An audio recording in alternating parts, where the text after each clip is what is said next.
Hello friends, so let's continue with our reading on Srimad Bhagavatam. But before I start today, I would like to thank all of you who are listening to this video on a regular basis, have very kindly appreciated and thus encouraged me to continue with this, and also for so many of you subscribing to the YouTube channel of Conscious Living Center. Thank you very much, and I really hope that all of you will benefit from this reading as much as I hope I do. So let's continue.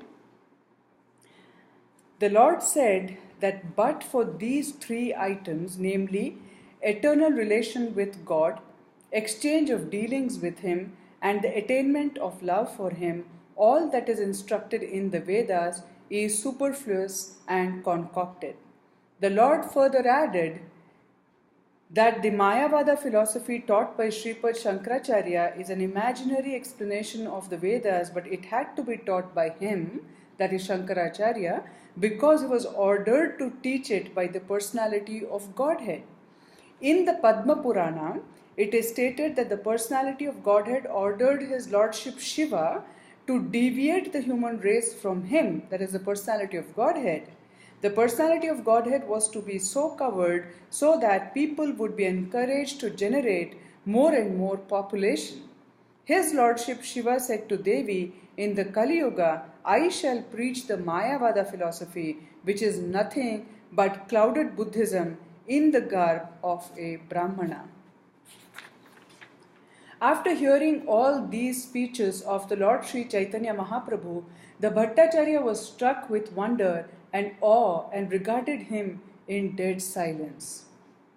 The Lord then encouraged him with assurance that there was no cause to wonder.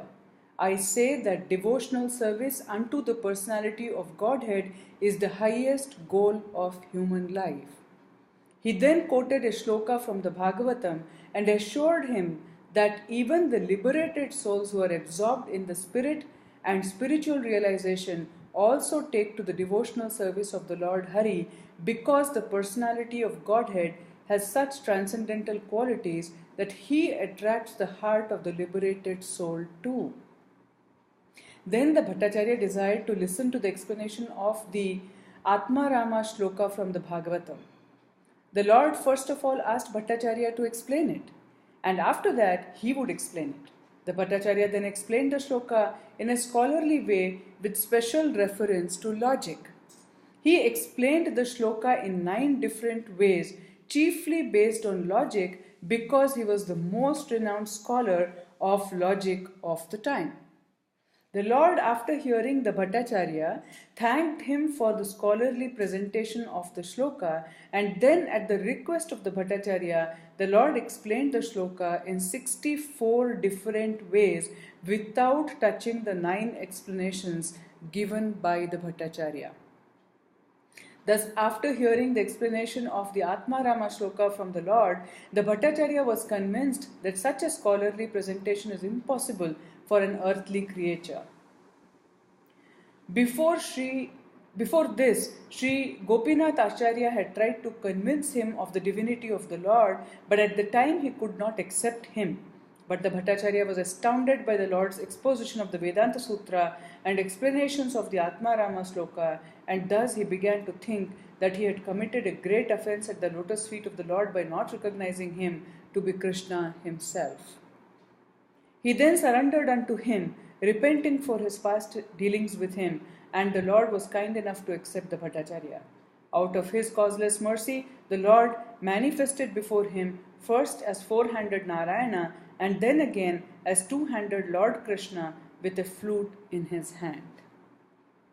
The Bhattacharya at once fell down at the lotus feet of the Lord and composed many suitable slokas in praise of the Lord by his grace.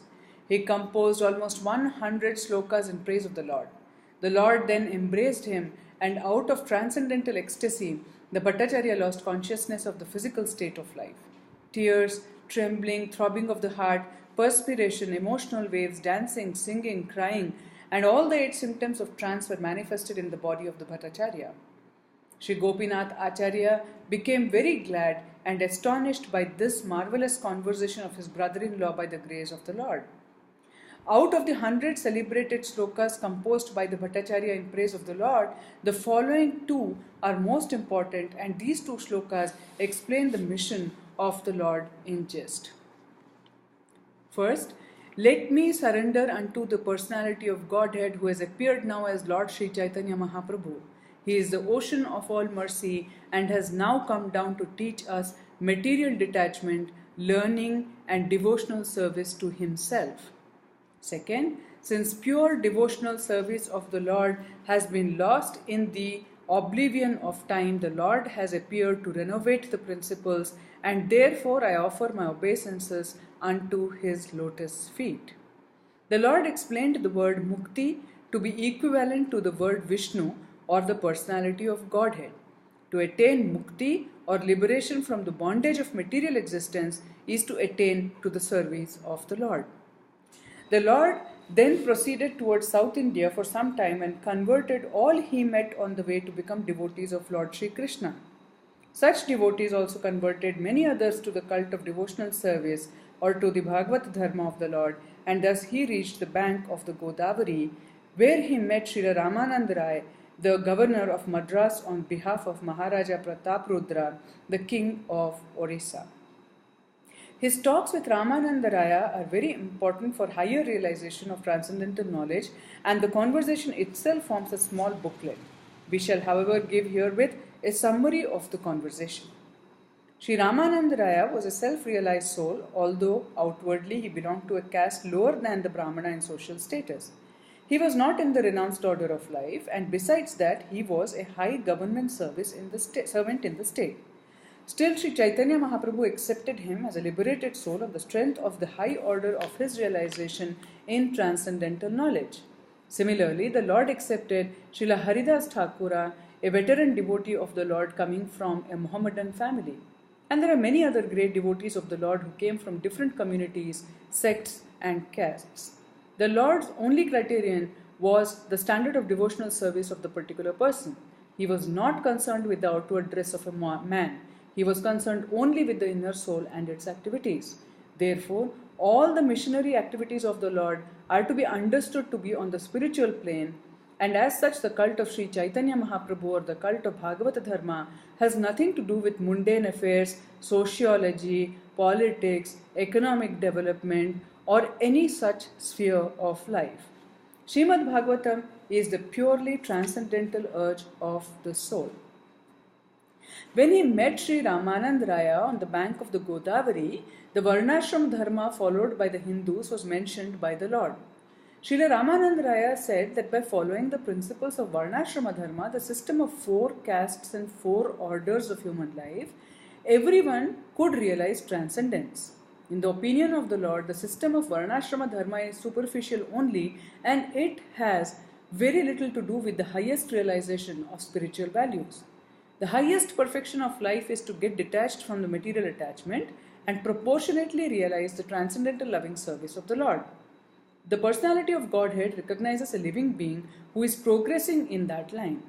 Devotional service, therefore, is the culmination of the culture of all knowledge. When Sri Krishna, the Supreme Personality of Godhead, appeared for the deliverance of all fallen souls, he advised the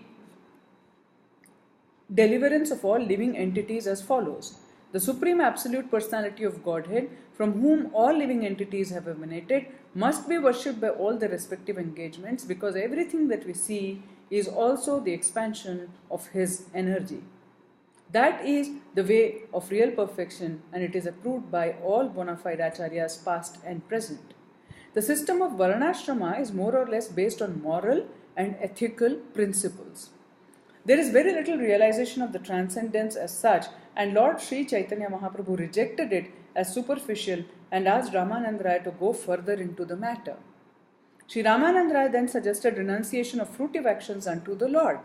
The Bhagavad Gita advises in this connection: whatever you do, whatever you eat, and whatever you give, as well as whatever you perform in penance, offer to me alone. This dedication on the part of the worker suggests that the personality of Godhead is a step higher than the impersonal conception of the Varnashrama system, but still the relation of the living being and the Lord is not distinct in that way. The Lord therefore rejected this proposition and asked Ramananda Raya to go further. Raya then suggested renunciation of the Varnashrama dharma and acceptance of devotional service. The Lord did not approve of this suggestion also for the reason that all of a sudden one should not renounce this position, but that may not bring in the desired result. It was further suggested by Raya that attainment of spiritual realization freed from the material conception of life is the topmost achievement for a living being. The Lord rejected this suggestion also because on the plea of such spiritual realization, much havoc has been wrought by unscrupulous persons. Therefore, all of a sudden, this is not possible.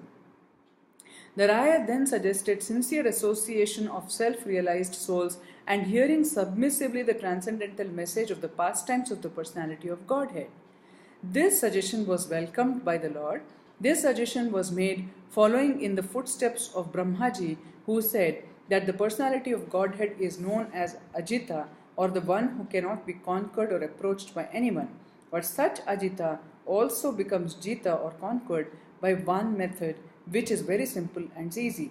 The simple method is that one has to give up the arrogant attitude of declaring oneself to be God himself. One must be very meek and submissive and try to live peacefully by lending the ear to the speeches of the transcendentally self-realized soul who speaks on the message of Bhagavata Dharma or the religion of glorifying the Supreme Lord and his devotees. To glorify a great man is a natural instinct for living beings, but they have not learned to glorify the Lord. Perfection of life is attained simply by glorifying the Lord in association with a self-realized devotee of the Lord. The self-realized devotee is he who surrenders unto the Lord fully and who does not have attachment for material prosperity. Material prosperity and sense enjoyment and their advancement are all activities of ignorance in human society.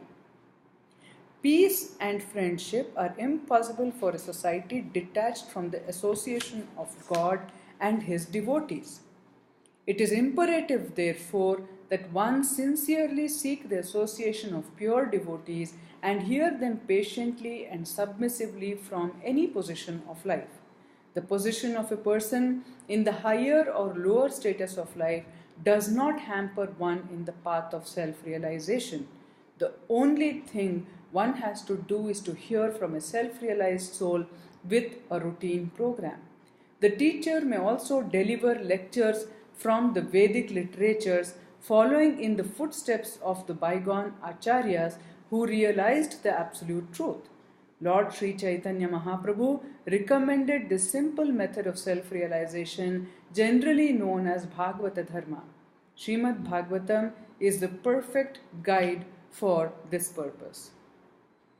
Above these topics discussed by the Lord and Sri Ramananda Raya, there were still more elevated spiritual talks between the two great personalities, and we purposely withhold those topics for the present because one has to come to the spiritual plane before further talks with Ramananda Raya can be heard. We have presented further talks of Srila Ramananda Raya with the Lord in another book, Teachings of Lord Chaitanya. At the conclusion of this meeting, Sri Ramananda Raya was advised by the Lord to retire from service and come to Puri so that they could live together and relish a transcendental relationship. Sometime later, Sri Ramananda Raya retired from the government service and took a pension from the king. He returned to his residence in Puri, where he was one of the most confidential devotees of the Lord. There was another gentleman at Puri of the name Sikhi Mahiti, who was also a confidant like Ramananda Raya.